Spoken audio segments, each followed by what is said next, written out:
First job was out in the fields, picking strawberries, dirty work, long work, sometimes hot work, but we were doing it and I was proud of the money. The trust comes from the transparency. It doesn't come from you telling me, it comes from you showing me. This person, cleans out my bank accounts, or what if this person does X, Y, and Z? Maybe that's someone you shouldn't be married to. If you don't trust them with your finances, why do you trust them in other areas of your life? Welcome to Penned in Ink, a podcast where we discuss marriage and long-lasting love. Do you and your partner disagree about money? Is one of you a spender while the other is a saver? Are you disconnected on the money front? Or are you aligned and killing it? Everywhere you turn, you will hear that money and money fights are a leading cause of divorce breakups. If that is true, then openly talking about and aligning around financial habits might just be the single greatest thing you can do to put yourself on the path to long-lasting love. Today, we are taking our first dive into the dynamics of how we manage money. All right, Melissa, this is an area we've spent a lot of energy and time on. You ready to talk about it a bit today? Absolutely.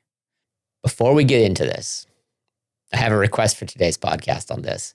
I love talking money. I love talking finances and all the ins and outs of it, which might lead me to overtalk. So if I get on my soapbox, if I'm talking too much in an area, just cut me off, jump in, give your thoughts. Agreed? So I'm hearing you're giving me permission to interrupt you at will. Not that you need permission to it, because you will do it anyway. I'm actually requesting you do it because I will probably go long-winded on some of these. All right, with that, this is our first of many episodes where we will explore finances. It's a huge topic in any relationship. If you're going to be successful over time, you're gonna have conflicts in this area. Hopefully, you're gonna find eventually shared goals and vision and alignment in this area. It's a big topic. We can't possibly talk about all of it in one episode. So we thought a good place to start would be, let's talk about our early money habits. Before we were a couple, how did we learn how to manage money and what did that look like? So why don't you go first? How did you learn about money and managing it or not? No, definitely managed it. We didn't have a lot of money. We had everything we needed, but there wasn't any room for extras. And so my parents taught us that you earn the things that you want, especially when it comes to the extras. And so at a very young age, I think around age 10, my siblings and I'm one of three, I believe it was mom dropped us off at the strawberry fields and we picked strawberries and they would pay you, the people that own the farms would pay you, I think when I first started, 10 cents a pound for strawberries. Put that in perspective. How much is a pound of strawberries? It's like a bucket, right? Right. Yeah, so it's not like 5 strawberries for a Correct. dime. It's a bit to get a bucket of. I would come home with like $5 after a couple hours, if that puts it into perspective. But it was $5. Well, it was 1920, so. $5. I had never made money before. So it seemed like a lot to me. It meant that Adam and I could ride our bikes down to the corner store and get some candy. It was a lot easier than picking up cans throughout town and turning them in for the recycling money. Oh, we used to do that too. So much fun. Anyway, first job was out in the fields, picking strawberries, dirty work, long work, sometimes hot work, but we were doing it and I was proud of the money.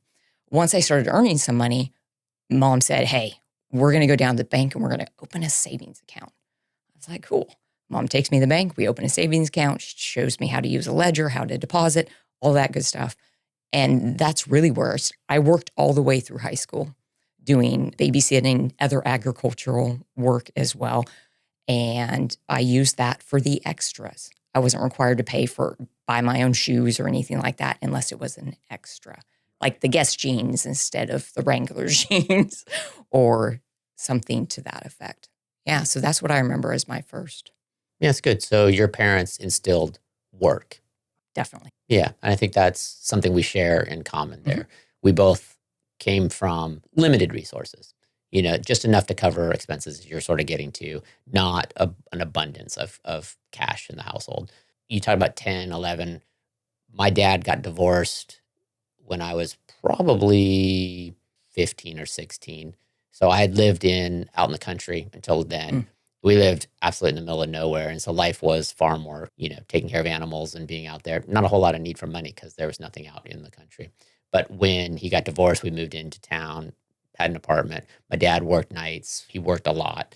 And if I needed, much like you, if I needed extra money, I was going to have to work for it. I wasn't going to be given that extra money. One of my high school jobs was cleaning and buffing floors at grocery stores, and that's nighttime work. So my dad would work nights. He would go to work at 9 or 10 and be home at 5, 6, 7, whatever time he got home. I would go to work later than that. I'd go to work at like 1 o'clock in the morning because that's after the stocking and everything's done. I'd work from 1 to 5 and then come home, sleep a little bit, and go to school. So yeah, work I think was a way. We both sort of had that as a shared background. You talked about formative years and where you really learn your early money habits. I'm going to talk a little bit about how we had to build our habits together. Why don't you tell us, if you're listening to this, how did you learn your money habits? Who were the influencers in your life that taught you those money habits?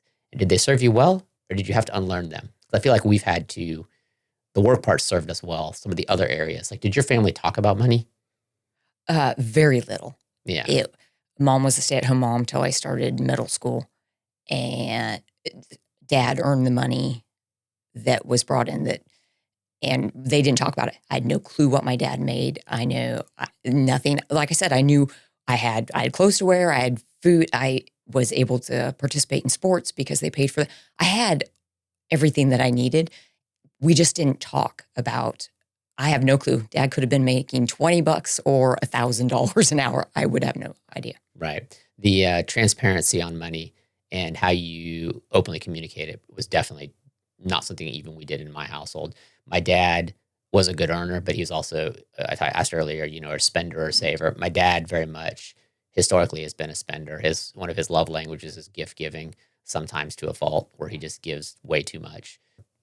Speaking my own opinion, my own scars there, but interesting. Yeah. So share with us, how'd you learn your habits? Well, let's fast forward a little bit. Let's skip ahead to later days, college, where we were actually in a committed relationship. We were starting to build our future together. And what did our early days look like? Did we ever have the money talk? And did we intentionally align around this area, or did we sort of fall into it?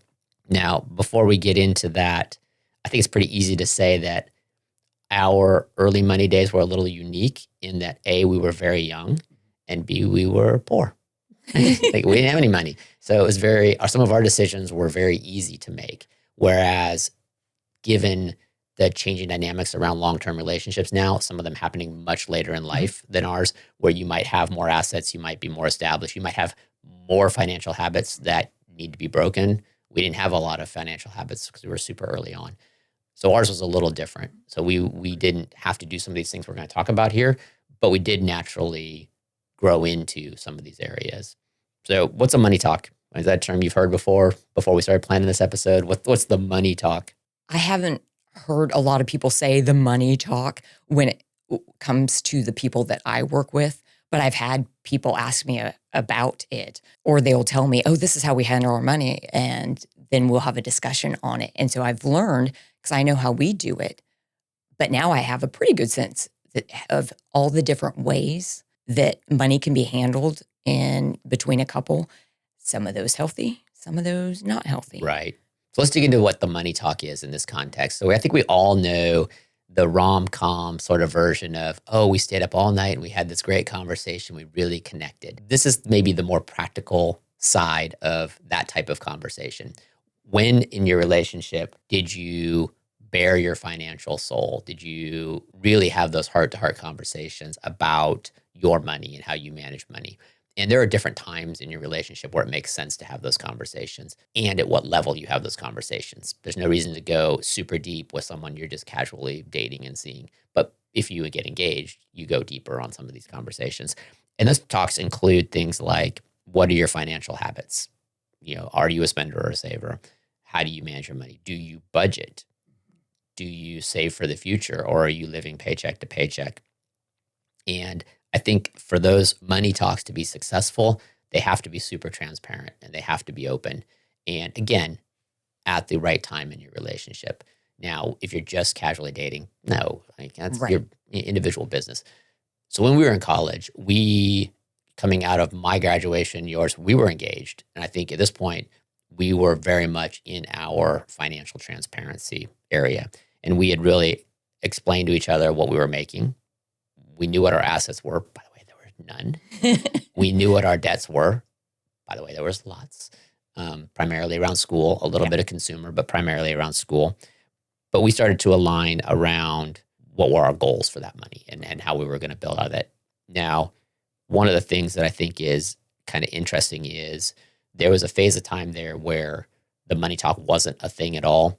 But today, especially with Gen Z type people, it is something that's very intentional. When you get to the point where you're committing to someone, bearing it all out is something that's growing. And I was reading some research, and I'll put a link to this in the description, that was talking about somewhere around half, 47% of Gen Z report that they are having very intentional money talks as they're getting serious, which I think is awesome. Like, if it's a big cause of breakup and divorce, talking about it early, great, and with clarity. So before we had our money talk, before we were married, we were just engaged. How do we manage our money? Totally separate. You earned your money. You kept it.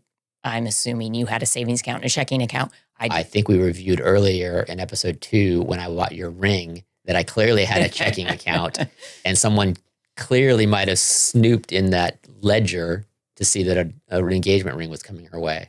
So yes, I had my own checking account and managed my own money. Call back. Go on. Very much so.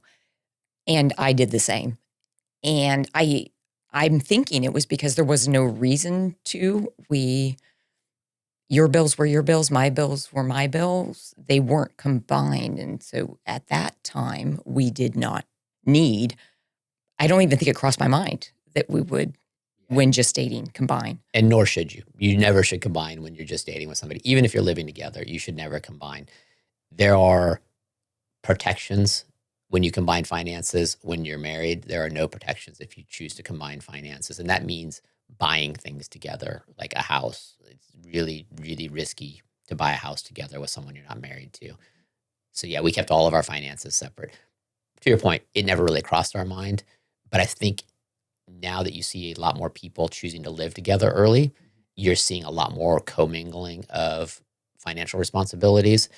I would just say that the only clean way to do that is you maintain separate financial identities. If you start mudding those together, you can choose to share bills and do that sort of stuff. But if you start combining resources when you're not married, that is very legally problematic. So don't do that. Okay. Did we, sort of alluded to this, did we ever have a money talk? Did we ever sit down and really bare our souls on that? Or what did we do? No, not in a formal way. Sure, you had an idea. I was doing work study. You kind of have an idea of what somebody makes when they're doing work study at college before I got my other job. So we talked about what we made. I feel I did. Probably. Is that accurate? I think it is. I think where our real money talk came, we had dug a pretty big hole, and we had some pretty good visions of where we wanted to go. And I think we knew we wanted to, again, keep in mind, we were engaged at this point. I think our vision was to do some big and some not so big things pretty quick. Like, we wanted to buy a house. We did. We were very much in the mindset of buying a house. And I think you reminded me that we wanted to get a dog. We did. Yeah. And I think they came dog first, house second, if I recall. Or very close together. Not until we had decided and found a house and started that process, because we knew better. We wanted a Rottweiler, and we knew apartment living for a Rottweiler isn't sustainable. I believe we got him a month before we moved into our first home. I'll put some photos in because we've got some great photos of him. He was all of about, I don't know, this big or whatever, and he ended up being well over 100 pounds. So he was 130. Actually. Yeah, he was a beast. But yeah, we had him in that little apartment to start. Let's talk a little bit about our tendencies at that point, because it'll be a good counterpoint as we get into how we manage money now. By nature, are you a spender or a saver? I view myself as a saver. That's from the formative years. I wanted specific things. For instance, I wanted to go to horse camp so bad with my best friend. And Mom said, that's a lot of money. She said, with your babysitting job, if you can raise half the amount, your dad and I will cover the other half. And at $2 an hour, babysitting for a summer, I was able to raise it because I bought very little off because I had a goal in mind. I wanted to go to horse riding camp. Nice. So I view myself as a saver. On the flip side, I do like to spend. And it's why I enjoy certain holidays and times of year more, birthdays and things, because I feel, oh, cool, I get to buy what I want. I don't kind of give myself permission because the rest of the year, I view myself as a saver, partly because we do still have some very good goals that we have not reached yet. And whatever I spend now will keep us, it will take longer to get to those shared goals that we have. Yeah. When we were talking about this, you were in our show prep, you were thinking that I was waiting for you and wanting you to say you're a spender. I don't think that's right. You enjoy spending, but we are very disciplined when it comes to our financial goals. And there's two ways to really hit your financial goals. There's how much you bring in and how much you go out. And I think we're very good at managing what goes out, and we're not too shabby at what comes in. Like it's both sides of that. You got to really work both sides of that equation. So no, I wasn't looking for you to be a spender because I think you are a saver. I'm definitely a saver. I've always been a saver, with the exception of I love to spend on experiences. I'm not a big materialistic guy, although over time I think I've definitely fallen into some things that I really like to have, and I've gotten better with that. But early on, I could care less about a lot of the material stuff. But if it was going to a concert, or if it was going to a show, or if it was traveling, yeah, sign me up. I'll spend on those things all day. And I very much am still that way. We're having a little bit of a transition right now around cars and that sort of stuff. I don't care about cars at all. The only thing I care about a car is, does it start and get me to where it goes? You like cars a lot more than I do. So we're having a little bit of give and take on the priorities there. Because for me, I would much rather spend money on travel than a car. So yeah, differences there. What were our views early on debt? Was it normalized for you? Were we comfortable with it? Were you comfortable with it? Yes and no. I'm trying to think about, well, society normalizes it, right? U.S. society, well, American culture normalizes it. Okay. I wouldn't know Very that all of them do, but in the U.S., yes, we are very consumer driven and we are very normalized of debt. Yes. Yes. The fact that I had just started college and I opened my mailbox at college one day and there was an application for a Discover card. I had never had a card. I was all over that. I was like, oh, cool. I can, before payday, I can spend the money I don't have. And in that way, it was normalized. I don't remember my parents, though. They own cars, they own a house. So I knew they had debt, but they weren't the kind of people that would go out and buy big things. And I just did not see that. Where debt at the time I was okay with was school debt. I found it was a means to an end, and I was willing. Looking back, I wish I wouldn't have been, but I was willing to pay whatever it took to get the education I wanted to do, the career that I wanted to do. Yeah. Your parents were very much savers. And again, they were working at levels where they probably were forced to be more savers than spenders. So I don't know what their natural inclinations are, but reality was they were very much savers. And I think that rolled through. We took on a lot of college debt, as you alluded to, because back then college debt was considered good debt. Good debt because you'll, in theory, go get a job that allows you to pay it back and everything. We could debate and go really deep onto, is there any such thing as good debt? And I would just argue there's probably not, and definitely not to the levels we went to.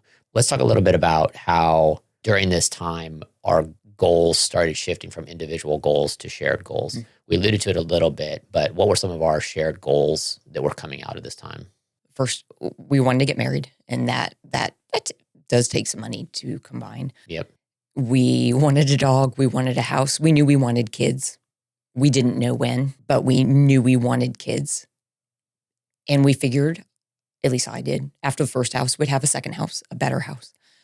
And that you would and that's kind of how it worked. But we were aligned in that we wanted to get married, we wanted to own a home, and we wanted to have children. Yeah. And I think this is when we had to then layer on some of the individual goals. You still had more schooling ahead of you. You had to go on to grad school for what you were leaning toward for a career. I was jumping out into the workforce.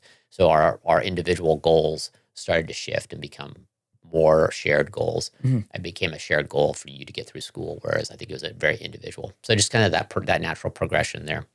I think that's pretty good about the money talk, and we'll revisit this a little later. We got come back into the money talk a little bit in a future segment here.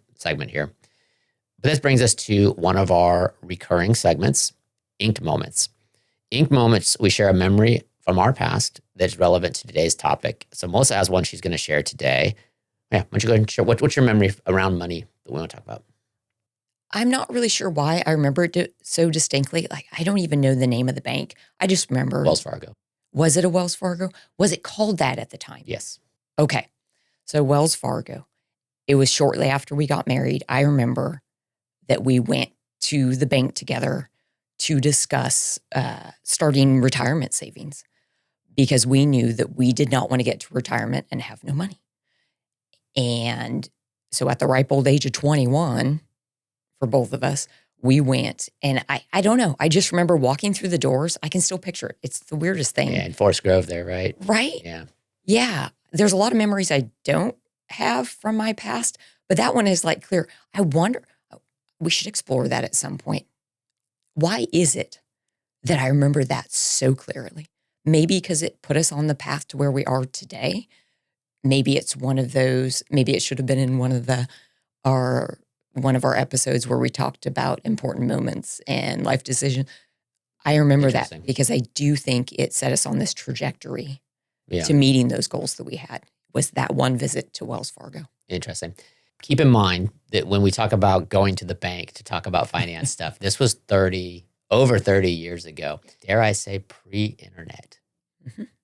Yeah, that kind of makes us like, we had a life before you could just go online and do all your banking. We had a life before you could Google and find out all the things you want to know about investments and stuff. So back in those days, you had to go to experts in the field to find out information. A bank was one of those ways. I would say it was a very basic way of doing it. There were financial advisors at that time and stuff. We weren't really doing that. But yeah, I think that showed where our mindset was. Even though we weren't optimally executing any of those things, we knew that we needed to start down that path. And if you are fortunate enough to be really early on in life and have the mindset of a long term, you starting early gives you superpowers when it comes to retirement. Compound interest, look it up, kids. It's awesome. Will really put you on a path to financial success.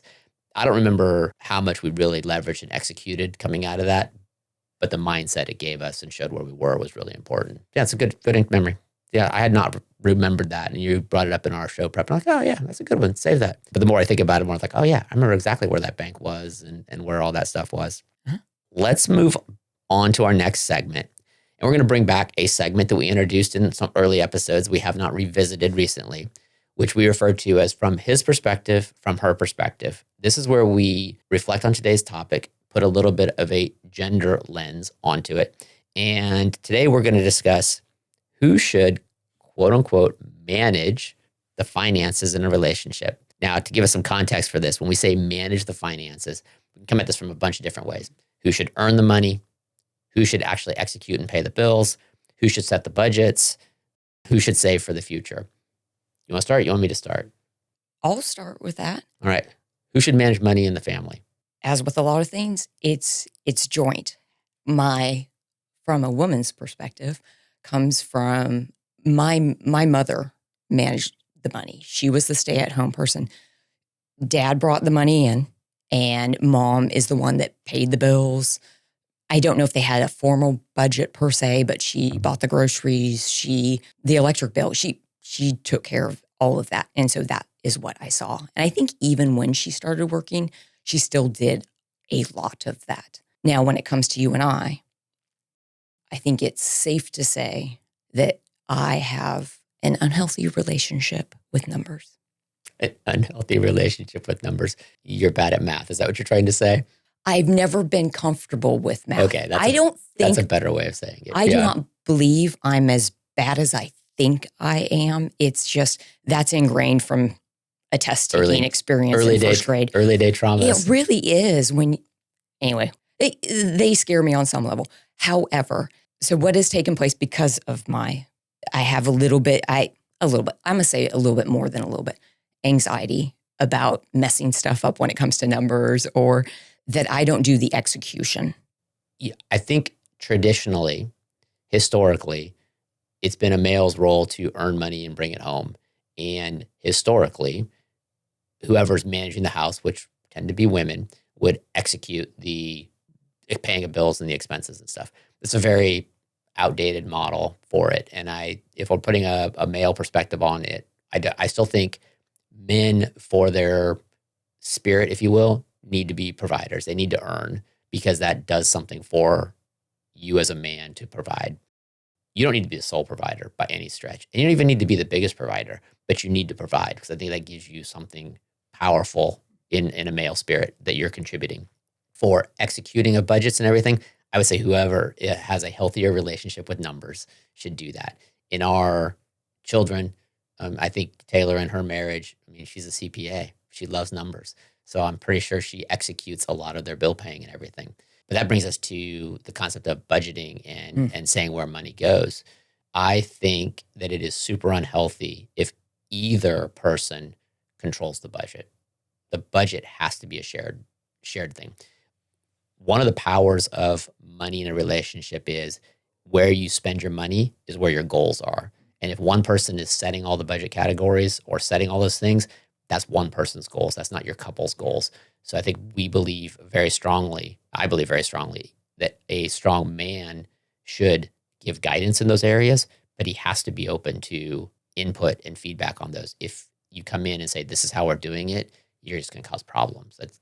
One, you don't understand probably all the areas that you think you understand in running a household, and you're not building agreement and synergy. You're being demanding, and that will never work. So from my perspective, I should provide guidance on what we're doing with our budget, because I come at a perspective that you might not have on some stuff, but you know a lot of the areas of our budget way better than I do.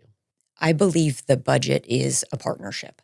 And if one person is dictating, even if they earn 100% of the money, that person is dictating the budget, that it is unhealthy, and it can lead to resentment, and it's just... Well, and you see this in your practice. You see financial abuse in your practice where, and let's just be transparent, it's almost always the man is earning more money and he's setting where we spend money and how it's spent, and is controlling the relationship. And this is one of the big fears of how do you manage money in a relationship, is if you have an unequal say, unequal control, unequal earning.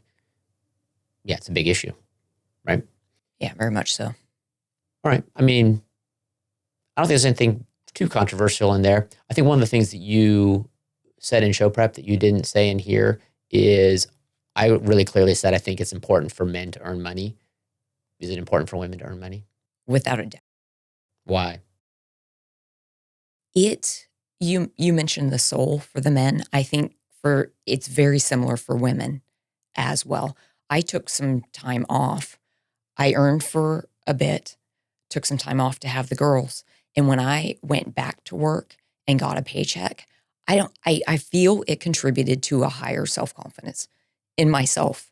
I think it does for others as well, because I've heard it from moms that, specifically in this example, moms that have re-entered the workforce after spending some time as stay-at-home moms, that they just feel really good about contributing. They know that they were contributing before. I'm very fond of saying to people, when they say they don't work, I say, you don't work outside the home. You work. It just makes you feel good and feel more ownership when you're also bringing in money. I believe that is important for the vast majority of women I know, that they want to be a part of that. Some don't. And if that works for their relationship and that's discussed, by all means. But the vast majority of people I know get value in bringing in money into the home and contributing. Yeah, I don't disagree. And again, the only reason I said it from a male perspective is because that's what the segment is. So I just want to give you a chance to come back, because I think it's important to every person's spirit that they are contributing, however they define contributing. And when we talk about couples, contributing financially has power to it. And in some relationships, you need it to create the dynamic for shared decision making. We didn't need that in ours. I mean, we always were going to make Mhm. shared decisions, but some people need that. They need that I'm contributing, so I have a say, either because the dynamics in the relationship or because of how they feel that I shouldn't say anything. It's not my, I didn't earn it. Yeah, so I think that's really good. Well, so how do you guys divide your finances? Tell us a little bit about that. There are many ways to slice and dice the earning, the paying, the budgeting, the savings. So let us know in the comments how you manage your money.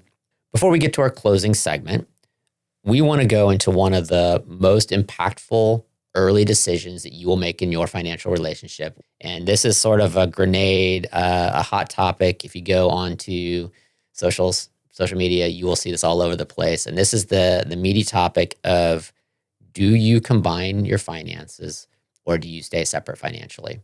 And we've already answered this question for us many, many, many times. We would say, with just a few edge cases, that there is power in combining finances. So let's dig into that a little bit as a topic. Well, give me a case where you wouldn't combine finances. Why would you not combine finance with your spouse?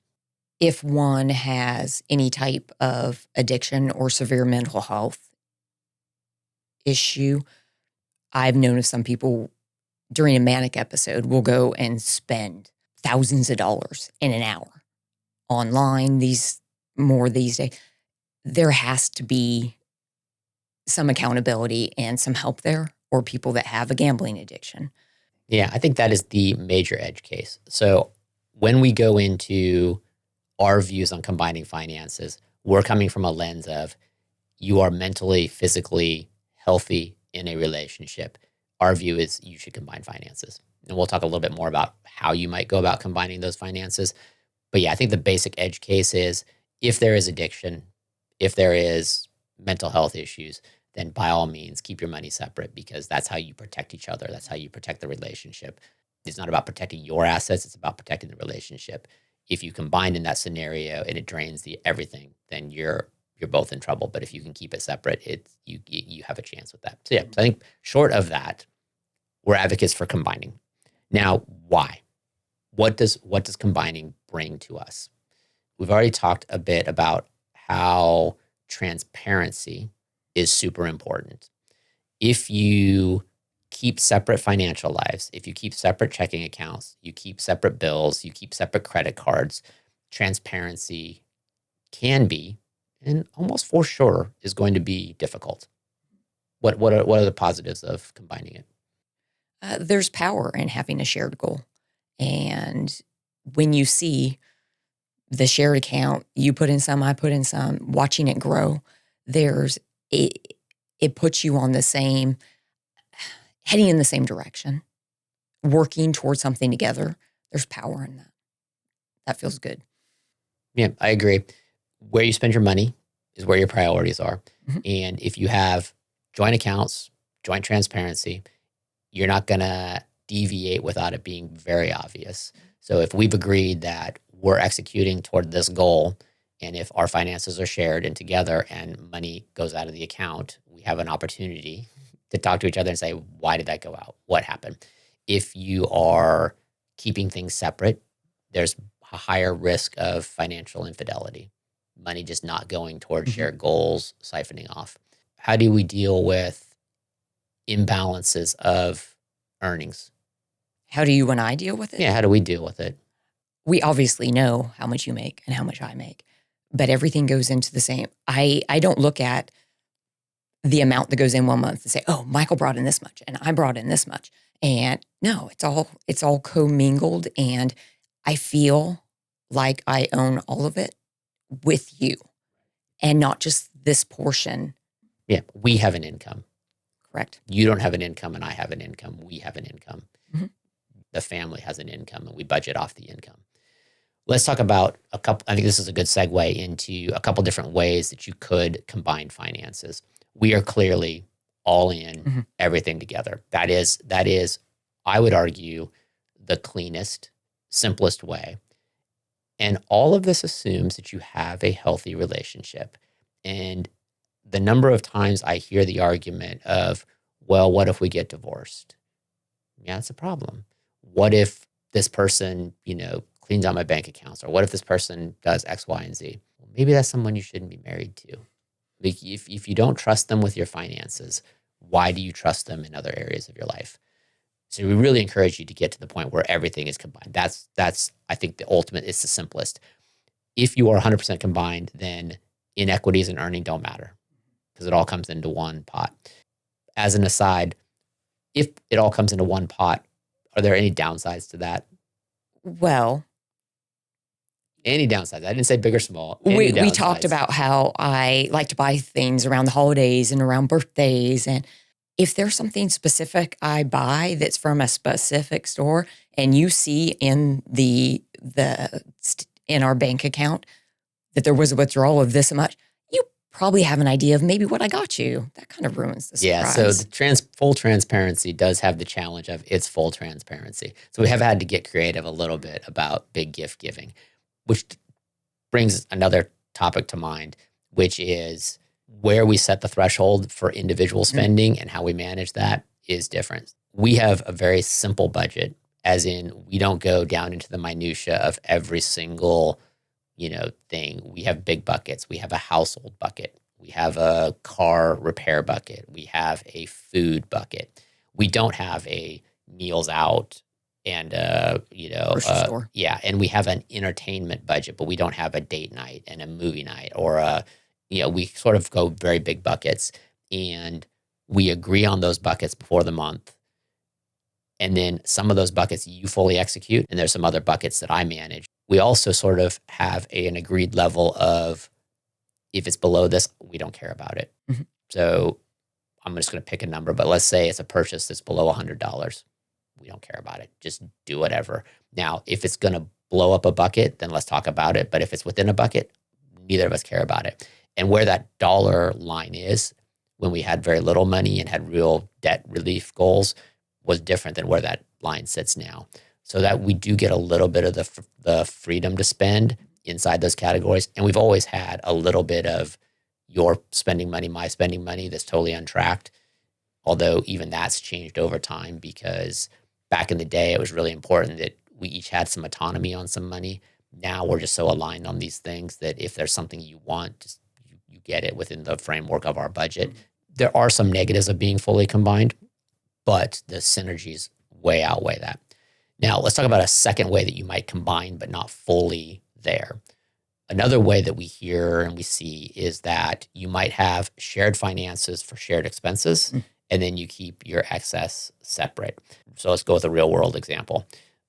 Monthly expenses such as your mortgage, your utilities, car payments, whatever sort of you've agreed upon are shared household expenses, you contribute into an account and your funds are in that pays for those shared expenses. And then whatever above that amount that you earn stays in your private accounts, whatever they earn stays in their private accounts. A healthy way to go about that might be how do we fund that account is proportionally. So let's say one partner makes $50,000. The other partner makes $100,000. That's 3 equal $50,000 parts. So the one partner who makes 50 would put in a third of the bills. The person who makes 100 would put in 2/3, right? That's a proportional way of doing it. And I think we see that work pretty well. And you have a much more autonomy there because you still are keeping your resources and you can allocate your resources the way you want, but the household is taken care of. For me, I don't know why we would ever want to do something like that for combining, because if we call everything that stays in your personal accounts as excess, and excess goes toward long-term goals, or it goes towards spending and fun, or it goes to whatever your priorities are, why would I want to put it in a situation where one partner has significantly less resources than the other partner does? How are you going to plan joint celebrations or joint goals or all those sort of things with a severe financial inequity? And a lot of relationships have that. They have a big financial earnings imbalance. What are your thoughts on that? I was going to say, I have seen very few people that they make the same amount of money. It's very unheard of, at least in the crowd that I roll with. And that's why I agree with you 100%, that doing the proportional piece, I think it might be good if you're living together, but you're not engaged, you're not married, maybe to pay for rent, to pay for those. I could kind of see that. there are some benefits to it there, but it doesn't feel like a partnership to me. And I know I mentioned partnership earlier, but it's really important. That's where the strength of the relationships come from, when you feel you're an equal partner in a strong relationship. I fully agree. And I think third way of combining, which sort of leads to this, is that shared account and you both contribute to half the bills, and regardless of what you make. And I think that's, of the ways to combine, that's the absolute worst way to combine, because there's no equity and synergy in there. That is a roommate agreement at that point where you're splitting bills. And to me, that's not a long-lasting partnership. The example you just gave of proportional in roommates might make perfect sense, but managing it separately. So let's go to Taylor and Carter. Taylor started her professional career before Carter did. That's my daughter and my son-in-law. She was making a full income while he was still finishing school. I don't know the intimacy details of their budget, but I think she carried a heavier percentage of some of their shared expenses during that time. But she did it from her account and he paid from his account. They did not combine accounts until they were married because the legal mess of combining. So that's a way to do it. And I think in dating and everything, perfectly reasonable. And even engagement, that's perfectly reasonable because you're not married yet. Things change once you get married. You are fully committed at that point. That's when you dive in and you create the synergy of combined finances. Before that, it all stays separate. And I would say the combined to just pay my half and your half, that's a roommate. That's not. It's not a partnership. It's, yeah. And just in case we haven't driven this point home far enough, but another benefit of combining, how did that help you when you decided to stay home and spend a few years raising our daughters? I think it would have, actually, I know it would be impossible to do that. If we had separate and I stopped working, there's no money coming in. The pressure would have been to you to get back to work. And Correct. At the time, you didn't want to do that. You wanted to raise the family. You wanted to spend that time. You would have not had that luxury, right? With us being in having everything combined and jointly managing things, it was a conscious decision, and it was one that we could make. I don't think that's possible to go 100%, no income coming in, and still be able to live and have a kid on your hands. I had 2 kids on my hands. Yeah, I don't know how families deal with that. I think that's interesting. I think that actually leads to a good little point of let us know in the comments. Yeah. If you are not fully combined and you manage individually, how do you deal with times where unemployment? Let's say you go through a career change. Let's say you choose to stay home and have kids. How did you manage those? And did that put extra stress on your finances and your relationship? Or did you guys do great with that? I generally would like to know, because I think that's an area where it's the most concrete. We can talk about all the goals and the shared visions and all the synergy that comes from there. And those are all absolutely real. But for me, the part of you taking the time to be without an income and raise the kids, like, how would we have done that effectively without the synergy of that? All right, I think that's pretty good. Yeah, so let us know your thoughts. This is, in the financial world, this is probably, and with couples, this is probably one of the hottest topics. And I think we'll probably address in a future episode what happens when it goes wrong on the divorce side and how do you get out of that. And you've got some very sad stories of people who are stuck in relationships because they've let themselves get so far into stuck situations and finances being combined. But then you're talking edge cases of financial abuse in those cases. And just like if you have physical abuse in a relationship, if you've got financial abuse, that's a problem. Like it's going to be hard to get out of. All right. On that downer note. Very uplifting. Yes. Yeah. Well, aspirational. Let's move to our pen to paper segment. This episode has been totally centered on building financial trust in your relationship to put you on a solid path toward long-lasting love. It's actually kind of funny that I just closed on financial infidelity, and our lead into this is that we're going to build financial trust, but it is important. So building financial trust. In this pen to paper segment, we are going to give you a practical challenge or reflection to help you write your own lasting marriage story. Have you and your partner had the money talk? Have you bared your financial souls to each other and started down the path of creating a shared vision for your financial future? If not, what's stopping you?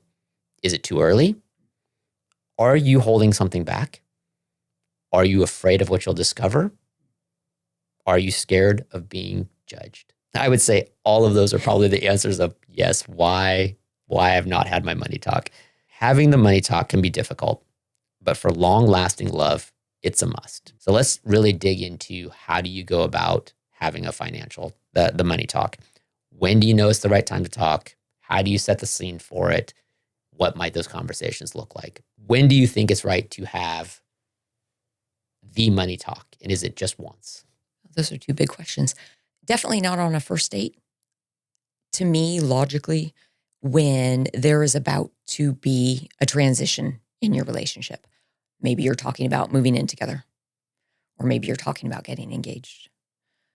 Those are really good times and kind of necessary times to bring up that talk if you haven't done it already.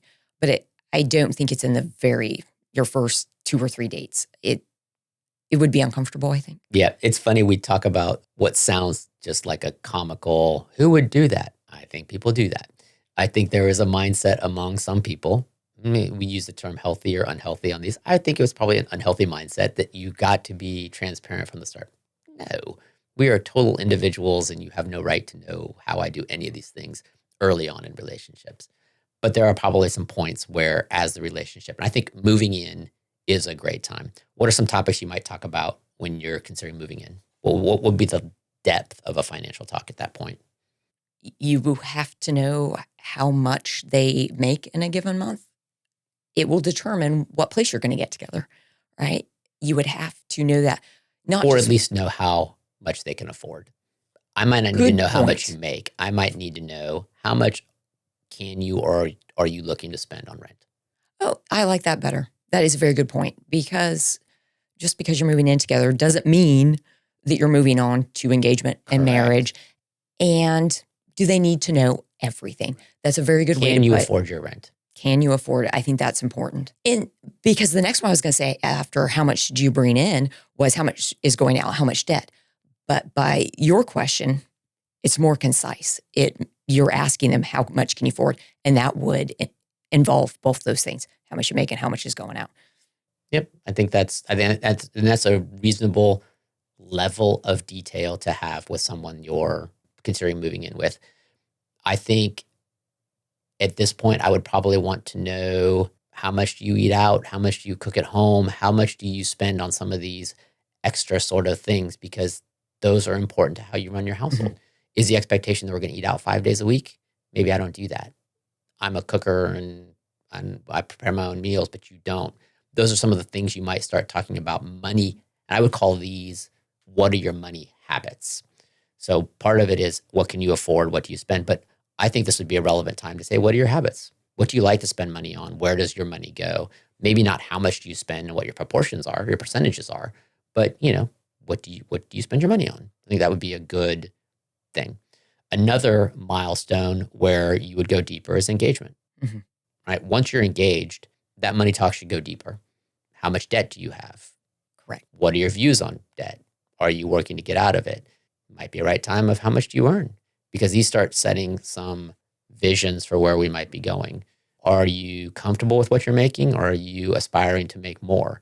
And if you're aspiring to make more, are there actions that align with that aspiration, or you just want to make more? Because who doesn't want to make more money? But are you actively doing something? Are you going to school? Are you getting education? Are you working a job ladder in your organization? What are you doing? What other things might you talk about in engagement time around finances? I think you could start talking about the long-term goals. Do you want to own a house? Do you want that dog? Do you want children? It gives you an idea of how much money it takes. How much are you going? If you decide you don't want kids, which is not as unusual as it used to be, you might not have to make as much. And so knowing those things, what are your goals? Are they shared goals? What's your lifestyle vision? Mm-hmm. Yeah. Are you a minimalist and want to travel and backpack through Europe for a year? Or are you ready to build a house and really tuck in on that sort of stuff? I think that's, perfectly reasonable. And then from our standpoint, before you get married, it has to be 100% transparent. So you might go through that engagement phase, but hearkening back to the opening, if finances and financial stress is one of the leading causes of relationship breakups and divorce, the more transparent, the more clear you are. And that's where you would start to really dig in on the how are we going to execute this going forward. We're huge believers in budgeting, not because budgeting controls our spending, but it actually takes a lot of stress out of our spending.